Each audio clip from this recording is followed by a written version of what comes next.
안녕하세요. 반갑습니다. 정말 반갑습니다. 삶의 맥을 짚어주는 한의사 인다라 한의 원장 김영삼입니다. 자, 오늘 제가 여러분과 얘기하고 싶은 주제도 돈과 관련 주제인데, 자, 돈을 과연 어떻게 쓸 것인가?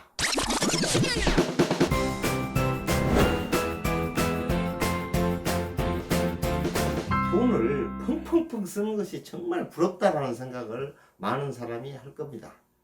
그런데 여러분, 펑펑펑 쓰는 거, 그것도 실은 의미가 있는 것이죠. 어떤 사람이 볼 때는 펑펑펑 쓰는 것 같지만 실제적으로는 정말 필요해서 쓰는 그런 경우가 있을 수 있습니다. 도가 명언에 이런 말이 있습니다. 하늘이 알고 땅이 알고 네가 알고 내가 한다는 얘기가 있는데, 이 내의 실체가 설사 모르더라도 자기가 가장 잘 압니다. 돈을 쓸 때 여러분 어떻게 쓰는 게 좋겠습니까? 자, 지금 현재 제가 돈이 없습니다. 돈이 없는데 내가 지금 꼭 하고 싶은 일이 있습니다. 그러면 여러분 어떻게 하시겠습니까? 그런데 여러분은 신용이 좋아서 돈을 지금 빌릴 수가 있습니다. 그렇다면 여러분 어떻게 하시겠습니까?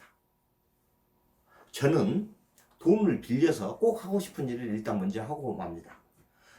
돈을 빌린다는 것은 부채겠지만 그 부채도 제 자산입니다. 여러분이 알다시피 내 자산은 자본, 나의 자본 플러스 부채가 바로 자산입니다. 부채도 내 자산입니다. 내가 그 부채를 감당할 수 있다는 것을 은행에서 알고 있기 때문에 돈을 빌려주는 겁니다.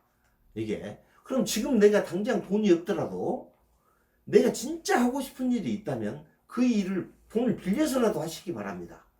시간은 한 번 가면 오지 않습니다. 가장 중요하고 우선 하고 싶은 일에 집중해서 하는 게 가장 좋습니다. 근데 대부분의 사람들은 그렇게 하기가 어려워하는 것 같습니다. 어떻게 돈을 빌려서까지 하고 싶은 일을 하느냐라는 생각을 하는 사람들이 있는 것 같은데, 아니, 자기 돈인데 자기 돈을 좀 빌려서 쓰면 좀 어떻습니까, 여러분? 아니, 꼭 하고 싶은 일을, 그거 여러분 언제 죽을지 우리가 어떻게 압니까? 당장 내일 죽을지 모레 죽을지 알 수가 없지 않습니까?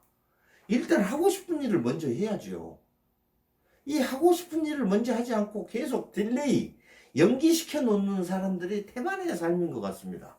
아, 내가 나중에 돈을 더 많이 모으면, 내가 나중에 시간이 좀 더 충분히 있으면 그 일을 하겠다. 지금 하고 싶은 일을 나중에 하겠다.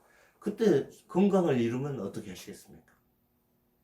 그때 정작 죽고 없으면 어떻게 그 일을 할 수가 있겠습니까? 그래서 제가 항상 사람들에게 하는 얘기는, 지금 가장 하고 싶은 일을 우선적으로, 총체적으로 먼저 해라. 이게 관건이라는 겁니다. 설사 돈을 빌려서라도. 그럼 다른 사람이 그럴 겁니다. 제 돈을 팡팡 쓴다. 돈도 없으면서 세상에 은행에서 빌려서까지 돈을 팡팡 쓰는 저런 놈을 봐라. 이런 얘기를 들을 수도 있습니다. 여러분, 돈을 빌리면 어떻게 합니까? 돈을 갚아야 될 과보가 있으니까 돈을 갚아야 되지 않겠습니까? 은행에서 돈을 빌려줄 정도면 능력이 있으니까 빌려주는 겁니다. 능력 없는 사람한테 돈을 빌려주지 않습니다. 설사 은행이 아니더라도 어떤 친구가 나한테 돈을 빌려줬다면 그 친구가 나를 신뢰해서 빌려준 겁니다. 일단 그 돈 쓰는 것이 현명합니다. 이게. 그렇게 해서 가장 하고 싶은 일을 하시기 바랍니다. 지금 이 시대에 힘겹고 지친 삶을 사시는 여러분들 참 수고하셨습니다. 여러분은 주어진 상황에서 최선의 삶을 살고 계십니다. 최선의 삶을 살고 계시는 여러분, 여러분이야말로 행복하셔야 되고 행복하실 자격이 있습니다. 여러분 웃으십시오. 웃으면 복이 옵니다. 감사합니다.